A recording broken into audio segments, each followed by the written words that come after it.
So, sir, can we start? Almost 35 members are there.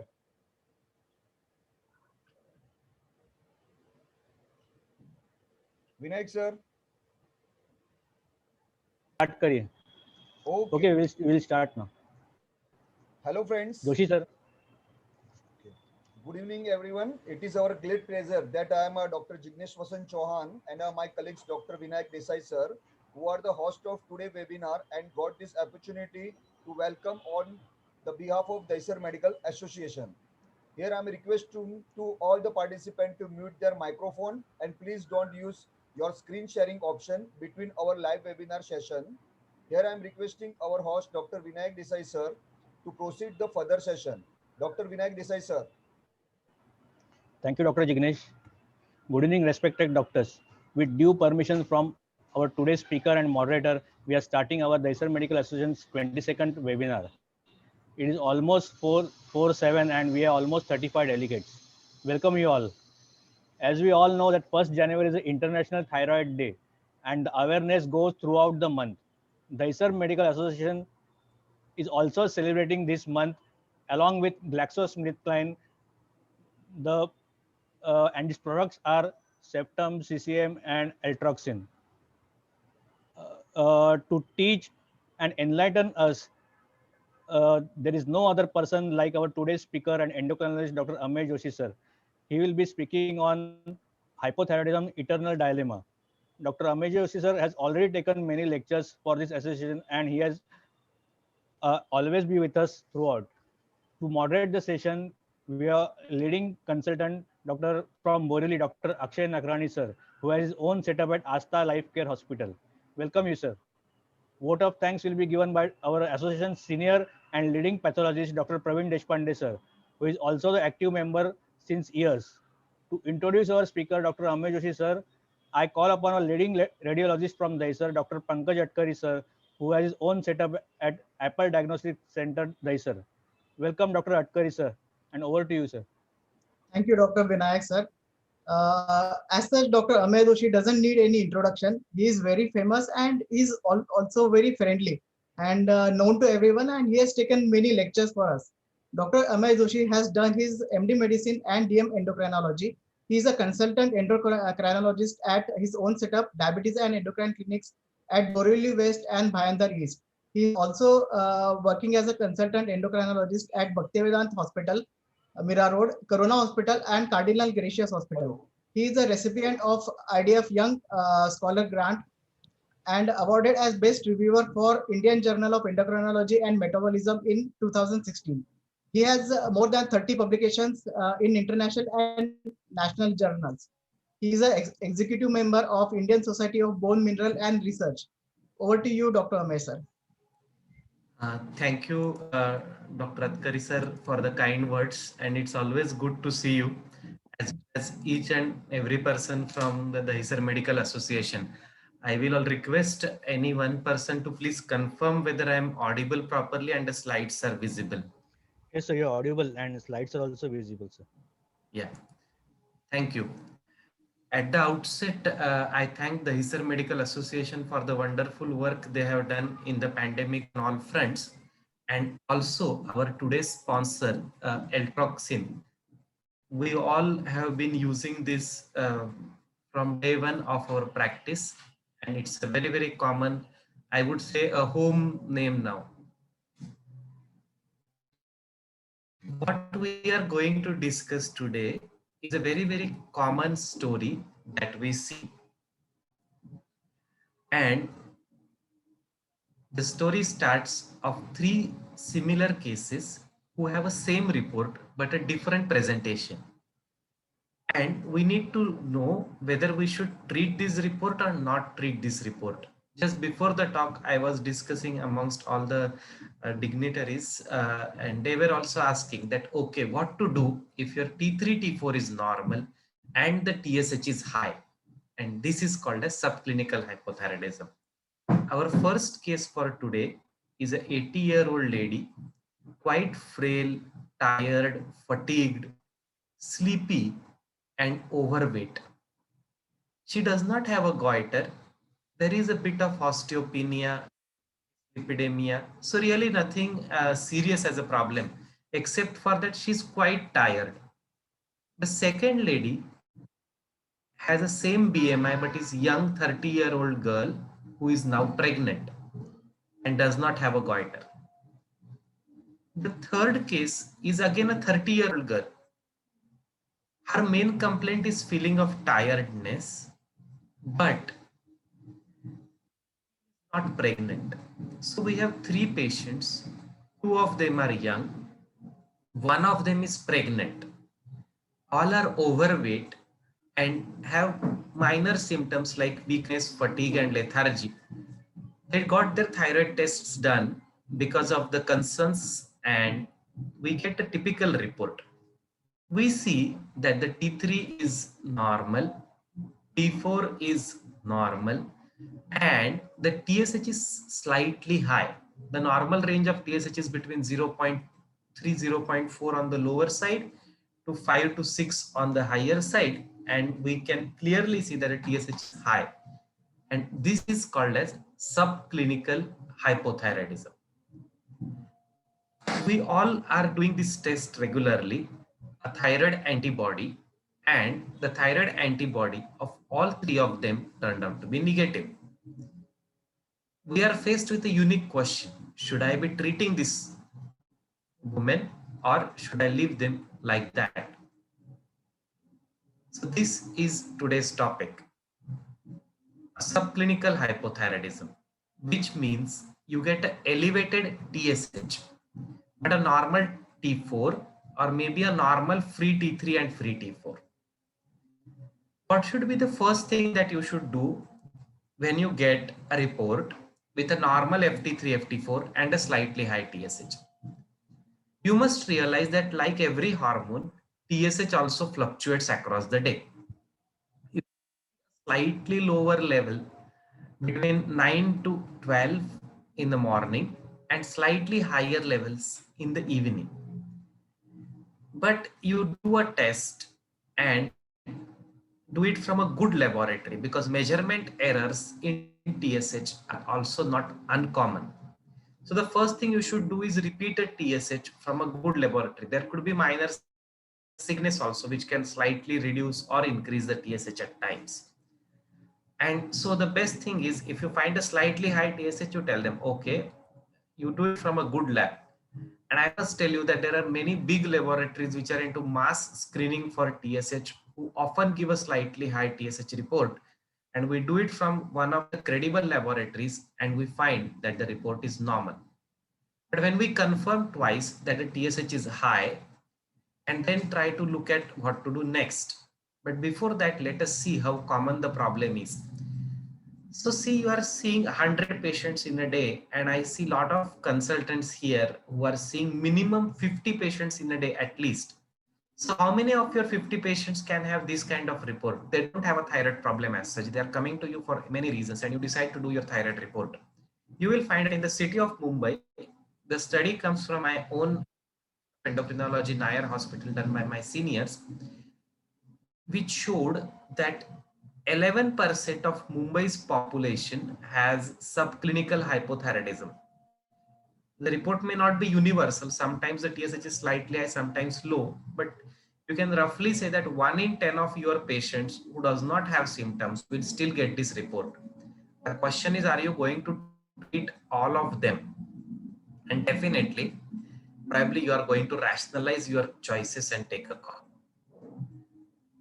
What is important is to realize that when you get a normal T3, T4 and a raised TSH, I always give an example of teacher and a student. Imagine that your student is T3, T4 and TSH is the teacher. Now, before the student fails or before the T3, T4 drops down below a level, the teacher shouts. And that is what TSH does. It rises a bit more, trying to force the thyroid gland to work, trying to say that please do your work so that you pass or reach in a normal range.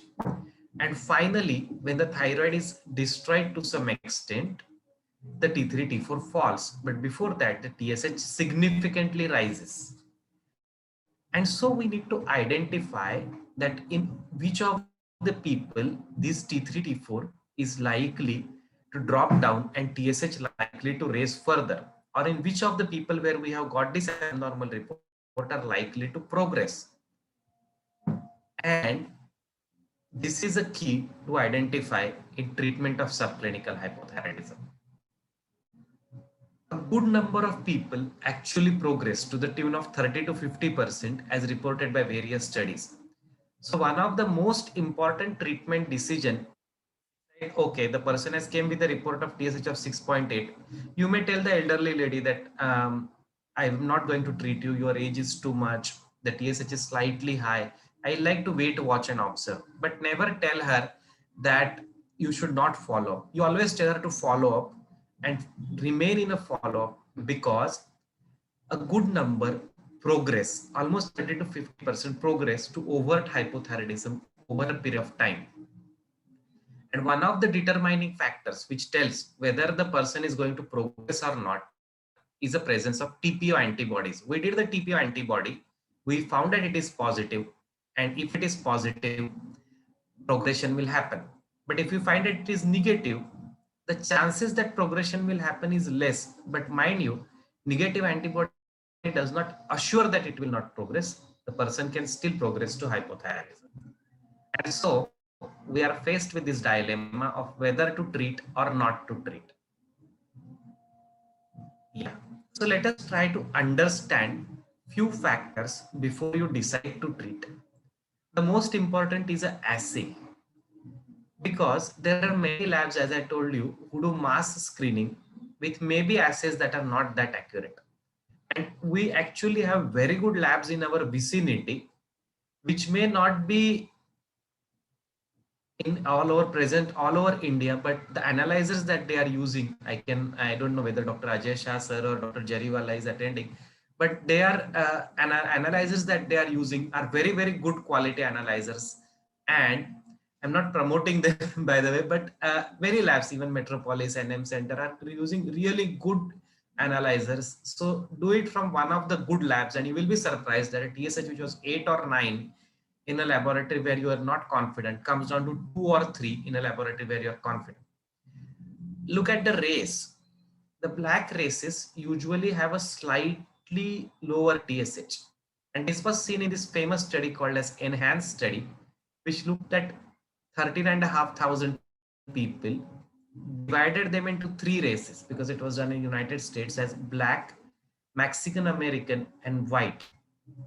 And they found that the TSH levels were lower in the black population and TSH levels were higher in the white population, but the difference was slight, only 0.3 points. But another variable that plays the trick is the age. And this, in the age-wise distribution, the full lines show the TSH levels in the age of 20 to 29. The dotted line, or the first dotted line with square marks, shows the TSH in the range of 50 to 59. So you can see that there is a shift to right. The TSH of the same population has increased. And if you go to an age of 80, there is a remarkable shift to right. And so if you look at the percentile, you can clearly see that between 20 to 29, there is almost majority of the population is below 4. Between 50 to 59, you get a reasonable number of people having a TSH above 7. And if you look at population above 80, a large number have TSH above 7.5, or at least above the normal range, maybe above 6 or 5 or 6. So you need to remember that when you see somebody after 50 or 60 years of age having the TSH slightly above the normal range, you should probably not treat and consider this as a physiological adaptation, because unnecessary treating at this age can increase heart rate and increase osteoporosis risk. I will repeat a statement here. When you are seeing a patient with subclinical hypothyroidism or mildly raised TSH, And if the gentleman or lady is above 5th or 6th decade of life, you should preferably not treat unless there is some compelling reason, and we'll come to that, because this could be natural adaptation. These people are going to live longer, and unnecessary treatment can increase their heart rate as well as osteoporosis risk. And then there are many youngsters nowadays, we see even children 10, 12, 13 years of age who are gaining weight. And when the pediatrician tells, or when I mean general physician or a physician tells that, okay, you are gaining weight, please do your thyroid test. And suddenly our friend realizes that his TSH is high, and it's slightly high, 6 or 7 maybe, and he suddenly says that, okay, it's not McDonald's, it's not Domino's, it's not Coca-Cola, but it's the thyroid which is responsible for my weight gain. I am going to get it treated and my weight will come down. It is our duty as a doctor to not give him a false hope, because after 3 months he will say that, doctor आपने treatment किया, मेरा report normal आया, but my weight has not gone down. So slightly high TSH is not going to reduce weight, or treating slightly high TSH is not going to reduce weight. At the max, half to 1 kg. It is a remarkably high TSH, which if you treat, the weight may come down by say around 4 to 5 kilos, definitely not more than that. But you need to see at this interesting observation that at varying BMI, a common 1 kg per meter square rise in BMI. So we all know that BMI of average Indian population, most of our doctors are between 23 to 27 BMI. But you can see that even between this range, there is a gradual rise in TSH.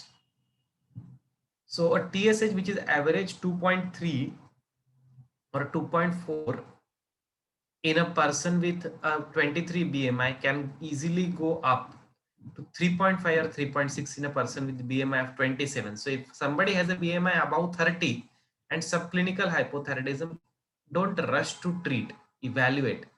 And the reason why obese people have a high TSH is because obesity is associated with leptin resistance. Leptin acts on the hypothalamo-pituitary thyroid axis and causes rise in TSH by suppressing the by actually causing a resistance to the, I mean, T4 and T3 go up and inhibit the TRH release. This inhibition is blocked by leptin, and as a result of that, you get a slightly high TRH and TSH. Now let us see what happens in pregnancy. In pregnancy, what happens? Placenta produces HCG. Now this HCG is similar to TSH. This HCG also independently stimulates the thyroid gland. So it's a weak agonist, but it does stimulate the thyroid gland. It's only 30% as powerful as normal TSH. But because it is produced in large quantities, what you see is as the HCG rises in first trimester most remarkably, the TSH level comes down by 0.5 to 1 IU per ml. And so if you see a slightly high TSH also, or any TSH more than 4, I will say, please consider it as abnormal and consider treating. So in a patient with subclinical hypothyroidism, TSH above 4, you should be treating in pregnancy. If a TSH is between 2.5 to 4 in pregnancy, you should consider getting an antibody done, and if that is positive, consider treating. And below 2.5, the decisions are delicate, especially if there is a fertility case. But grossly, you should remember that any TSH more than 2.5 in first trimester and 3 in last 2 trimesters actually needs an evaluation, and more often than not a treatment. So we conclude certain things before we go back to our report. That a normal TSH is lower in blacks. It increases with age, it increases with weight, and it reduces in because of the HCG effect. So we have understood certain things. Now we come back to our OPD and we look at all our patients. and try to go with the symptoms that I have told you. Imagine your patients telling that they have Sujan. In patients saying that they are having hoarse voice, constipation, ankle swelling, sometimes saying that they are getting sweating, cold intolerance, memory disturbances, body pains, fatigue, weight loss or weight gain. And you just imagine how many of your patients, if you tell them that, okay, tick mark these and I will do your thyroid test, I am sure 90 out of 100 patients will tick mark something or the other. And then out of those 90 patients you screen, 9 will definitely get a report of subclinical hypothyroidism. But you don't need to treat all. What I want to emphasize is symptoms that are attributed to thyroid are multiple. We are not yet sure whether you should be universally screening except in postmenopausal females. But we should also remember that if there is a thyroid problem, you should be careful while treating. Now let us try to see this interesting observation. This was looked at in England, where they tried to postulate that, okay, I will treat mild hypothyroidism because it will reduce the cholesterol levels, it will improve the cardiac function. We all know na, hypothyroidism is, I mean, reduces cardiac function. Treating hypothyroidism or giving thyroid hormones may in fact improve the inotropic, positive inotropic effect, improving the heart function. Also, treating hypothyroidism will improve the energy levels. So why not treat all elderly people who are subclinically hypothyroid, because their memory will become better. And if I treat that mild hypothyroidism, they will not get into overt hypothyroidism. So let us try to look at why you should be treating hypothyroidism. And these were the 3 reasons that will put forward that, okay, if I treat mild hypothyroidism, it will lower their cholesterol levels, improve their cardiac function. If I treat mild hypothyroidism, it will improve their mood, memory, and make them feel better. If I treat hypothyroidism, they will not probably progress to overt hypothyroidism. I'll arrest them in a mild stage. And then you try to look at these beautiful graphs where the patients were divided into 2 parts, one with age between 40 to 70 and another with age between above 70. And they were given thyroid treatment. And you try to look at the coronary events and you clearly see that those patients who were above 70 years of age and given thyroxine, the risk of cardiac problems increased. Whereas people between 40 to 70 years of age with a mild thyroid problem who were given thyroxine, the risk of cardiac problems reduced. To summarize, it gives a simple take-home message. And this is very important because many of us just write a prescription that, okay, your TSH is 6.8, you take 25 micrograms thyroxine from tomorrow, come back to me after 2 to 3 months. Now, be very careful. Remember one rider. If the person is above 70 years of age, never ever do that. Be very, very careful in treating. Maybe do an antibody. Maybe just tell him to follow up after 3 months, but prevent over treatment. But between in a patient below 70, at times if finances are a constraint, you can give a therapeutic, especially if the patient has symptoms, and we discuss the symptoms, you easily know that. So treating can be detrimental in age above 70 years. Now, second problem, and I think even all our neurologists do screen for hypothyroidism, and many get subclinical hypothyroid report, and we get references that whether we should treat or not. So overt hypothyroidism, the cognition improves remarkably. But in this particular study, they tried to delicately look at treatment of mild hypothyroidism and improvement in mini mental state examination, and they realized that there is no evidence that treating elderly people with subclinical hypothyroidism improves their cognition. So treating mild hypothyroidism is not going to improve their fatigue, lethargy, or even mentation, except the fact that if the antibody is positive, because then there is an encephalopathy factor and treatment may help. So we come back to our question because we listened to all the arguments and saw what could be harm or help. So And then I give you a simple first take home message. Anybody coming with subclinical hypothyroidism, okay, T3, T4 is normal, TSH is slightly high. In your OPD check, case number 2 was pregnant. No need to think twice, start treatment. You examine and you find that there is a goiter. Please start treatment, because goiter may shrink. It might indicate that even if antibody is negative, hypothyroidism may evolve because the gland is under stress. That's what we get in a goiter. And if the thyroid antibody is positive, you can consider treatment. But in elderly, be very careful. If you are treating mild hypothyroidism, prefer to start 12.5 micrograms dose. Observe it, do it under supervision. If the patient gets any problem, maybe just wait, watch and see. But pregnancy, goiter and TPO positivity, if that is there, so if the patient comes, you find that the patient is not pregnant, you find that the patient does not have a goiter, ask him to get an anti-TPO antibody. If positive, treat. If negative, observe. So goiter, I told you that TSH is a stimulus for growth of the thyroid gland. If the gland has grown, that means that the gland is under stress and treatment should improve. Now let us look at this cornerstone test, TPO positivity. Now very commonly done, reasonably economical.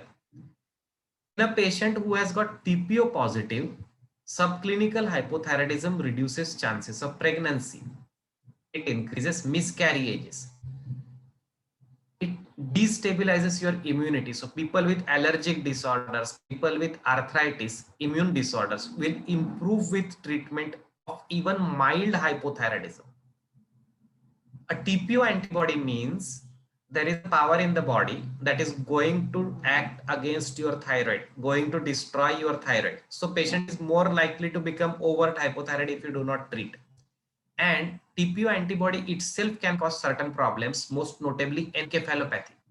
And so if you realize that TPO is positive and the subclinical hypothyroidism is there, you should give a trial of treat or definitely treat. So arguments in favor of treatment are definitely treatment will help and prevent progression to hypothyroidism. And then there could be possible effects on symptoms, mood and memory, but this argument has not hold true. And now let us look at arguments against treatment. It says that in elderly, if you treat, it might increase cardiovascular mortality. You are trying to reduce it, it might go up. In elderly, if you give thyroxine, it may not improve their mood and cognition. So you should be careful. And there is a good chance that, okay, this is just a mild illness. The TSH is slightly high. It may normalize on its own also. There is a 50-50 chance. It might progress, it might not progress, or it might remain static. And obviously, if you look at our patient and tell him, you should not eat Coca-Cola, you should not eat samosa, you should not eat mithai, you should not eat everything. And then he will still enjoy and will definitely not blame Domino's, not blame McDonald's, not blame anyone. They will roam around without mask and then not blame their behavior for the COVID. But they will definitely say that if they visit your clinic and get COVID in next 5 days, doctor वो आपके यहाँ पे आया था ना, तो covid हुआ. Then I had to remind one person, अरे मेरे यहाँ पे आया था लेकिन बाद में डोमिनोज में भी तो गया था, मेरे यहाँ पे मास्क नहीं निकाला था. So this is what the general population mentality is, to blame us. And so we should always be clear that we should not land up in a wrong treatment or unnecessary over treatment.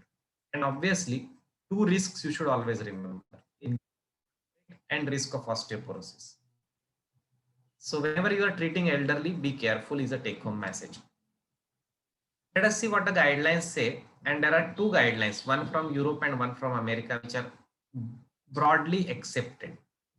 American guideline says that if your TSH is slightly high, you look at thyroid antibodies, you look at pregnancy, but also look at symptoms and TSH level. So if your TSH is between say 4 to 10, if the patient is symptomatic and not above 70 years, you may consider treatment. The European guideline says that, okay, you take it step by step. If the person's age is above 70, you should be careful in treating. Estimate antibodies, wait and watch, see whether the person needs treatment. If the TSH is between 4 to 10, in a young person, you may give a benefit of doubt, give a treatment, see what happens, but in elderly, be very careful. This is a simple algorithm. There are two factors which determine the treatment: age and TSH level. Beyond three other factors: pregnancy, goiter, and TPO positivity. If this is their treat, if that is not there, then try to look at age and TSH level. So if age is below 70 and TSH is above 10, please treat. If age is below 70, TSH is below 10, you can just follow up unless the patient has got severe symptoms like hypertriglyceridemia, or you can clearly want to give him a trial of treatment, then it's okay. If the age is above 70 and the TSH is below 10, please do not treat. Wait, watch, observe and see. But if the TSH is above 10, then you can consider treating, but treat it under supervision.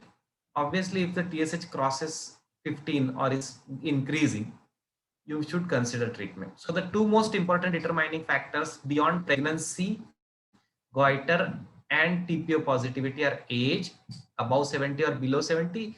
Below 70, you can be a bit adventurous, give him a trial of treatment and see. Above 70, please be careful. And the TSH level. If TSH is about 10 in a patient below 70, definitely treat, irrespective of antibody, pregnancy, or goiter. If the TSH is above 10 and the age is above 70, then be a bit more careful. Try to rationalize and treat. So, in a nutshell, between 40 to 70 years, if the TSH is above 10, please treat. If the TSH is below 10, can give a trial of treatment. If the age is above 70, keep the patient as an observation. If there are symptoms, consider treatment. If the TSH is above 10, then only. If the TSH is still 10, don't really rush for treatment. So in above patients above 70, can discount TSH till 10. And when you start treatment, start with thyroxine. You might need to gradually increase the dose. In a elderly and cardiac patient, start with 12.5. Otherwise, you can start with a dose that is 0.8 times the body weight. So better to start. So if somebody is 60 kgs, 0.8 is 50 roughly. Or if somebody is 90 kgs, 0.8 is 75. Try to look at the patient's weight and then do a test after 2 months. Let some time go before the TSH normalizes, because T4 normalizes fast. TSH may take some time to become steady. And if you are treating elderly, avoid over treatment at all costs, because we start 50 micrograms, but the person's TSH suddenly comes down to 0.1 at times. It happens, everybody's threshold is different. And so I'm repeating again and again. In elderly, start with a smaller dose. In a youngster, give 0.8 microgram per kg body weight. Repeat after 2 months. If you decide not to treat, better to follow that person 6 monthly. At least tell that next 2 years you are going to report to me every 6 months. The patient may or may not come, but you should be clear in your instruction. So we try to summarize in simplicity. Subclinical hypertension is a common problem. We saw that 1 in 10 of your patients is going to have it. The symptoms will be present in almost all your patients, but we will treat those who are pregnant, those who have goiter and positive antibody. We will avoid treatment in elderly, in those with osteoporosis and cardiac problem. And whenever we decide, or whatever we decide, whether to treat or not to treat, we will definitely tell the patient that you need to monitor and take care of yourself. As an endocrinologist, you are trying to find goiters everywhere. So I click few goiters. 2 are from tree. One is in, frog, and then 2 are from stones. These are just some random photographs, some from internet, some from your own camera. I thank all of you for attending, and I thank team DMA for giving me this opportunity, and I hand over to Dr. Nakarani sir to moderate the session. Hello, good afternoon everybody, and thank you so much Dr. Amey Joshi sir. Am I audible? Yes, yes, sir. Yeah, so thank you once again, Dr. Amay Joshi. As usual, you are wonderful and very informative lectures for us, all of us. It's a daily routine, day-to-day problem of subclinical hypothyroidism, which we are seeing. As you mentioned, almost to the tune of 10 to 50%, which we are seeing. So it was very informative. Thank you once again. I would like to uh, take you to the questions. Let me check.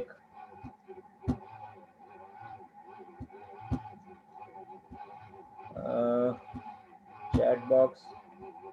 So there are few of the questions the audience have asked. Yes. Uh,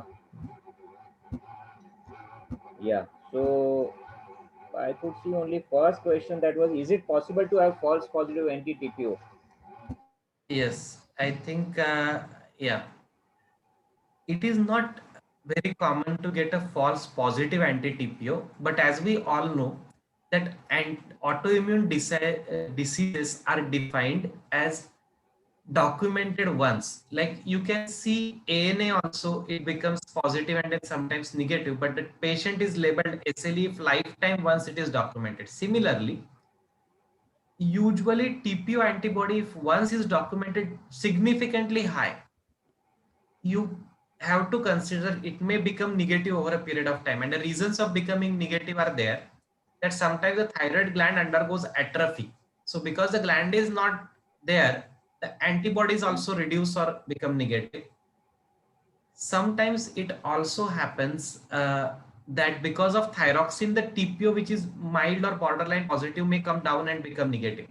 But you need to remember that a person has a genetic tendency to have autoimmunity against thyroid. And so once clear positive documented, you should consider it as positive, even if you see a negative report next time. However, there is one antibody which is being done quite commonly nowadays, that is thyroglobulin antibody or anti-TG antibody. And that can increase sometimes with mild thyroiditis or cough cold also at times, and that can become negative. So TPO, usually if it is documented clear positive, you have to take it at clear positive.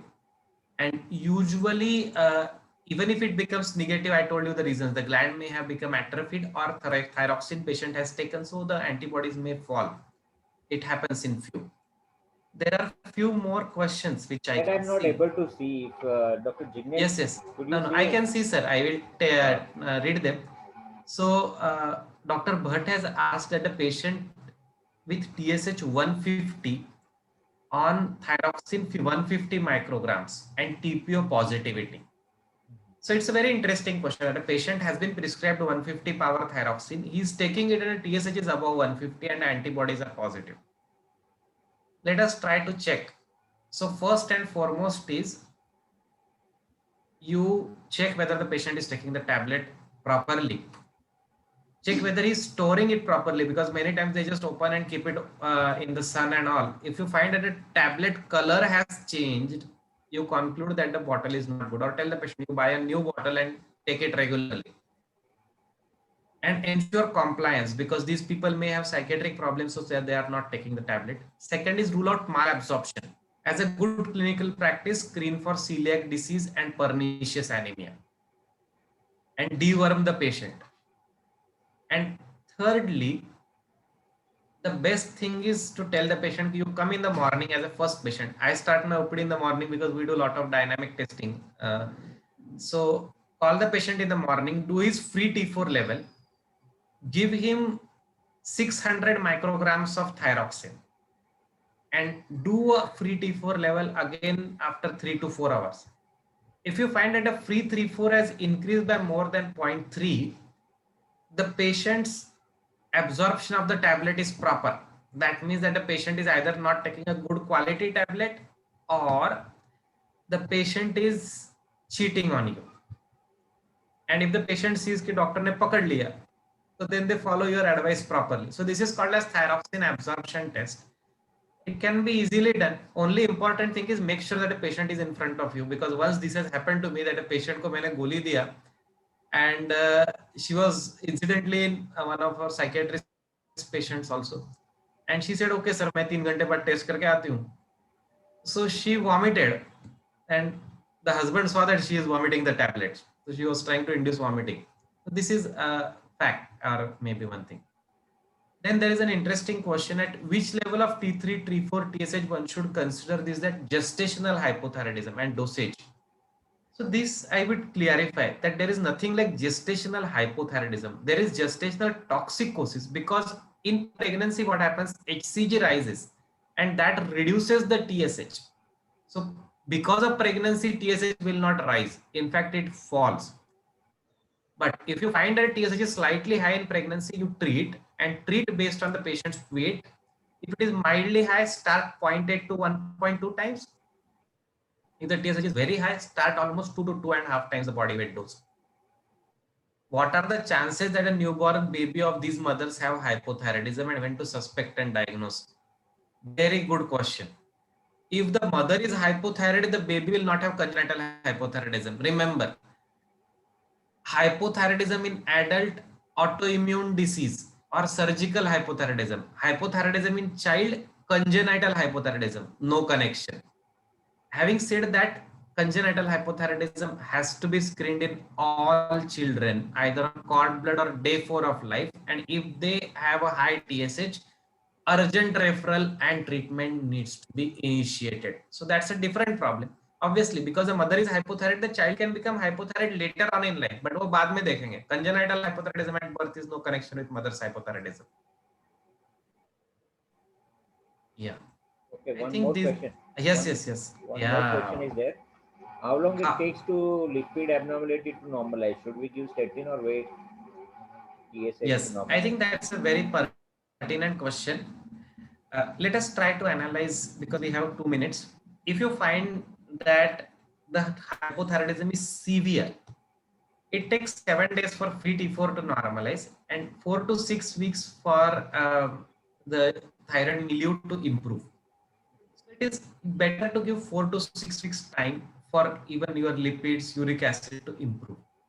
But if you find that triglycerides are very high, say above 600, that puts a significant risk of pancreatitis on that patient, and you may consider treatment for those triglycerides temporarily and reassess later. But if it is below 600 and you find that okay, the TSH is high, it is better to call the patient after 4 weeks, at least 1 month. Tell him that okay, you need to modify your lifestyle. I will treat your hypothyroidism. Obviously, it has to be frank, and mild hypothyroidism treatment will not change the lipids much. And then retake a call. But it's a known fact that dyslipidemia is a known indication to treat hypothyroidism. Okay, good, fine. So one more question from my end, sir. The subclinical hypothyroid, how much is the risk for CV diseases? Like CV risk, like IGT, it's definitely a risk for CV disease. Yes. What about subclinical hypothyroidism? Should we be really concerned about it? Yes, sir. So this was a famous study by Dr. Salman Rizvi, who did it in Newcastle, England. In a person below 70 years of age, if you treat subclinical hypothyroidism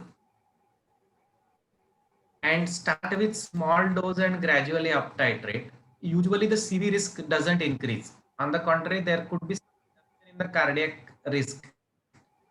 But in a patient above 70 years of age, there is a significant increase in cardiovascular event risk, maybe because more susceptibility to arrhythmias.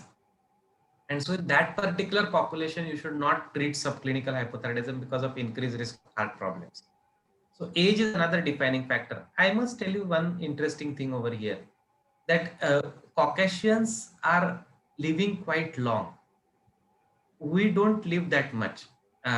I mean, I will say 10 years lesser, and we get heart attacks 10 years earlier. And I must say that in COVID time, I will say, वो और 10 साल जल्दी heart attack आने लगे. People are getting heart attack at 40 and 42.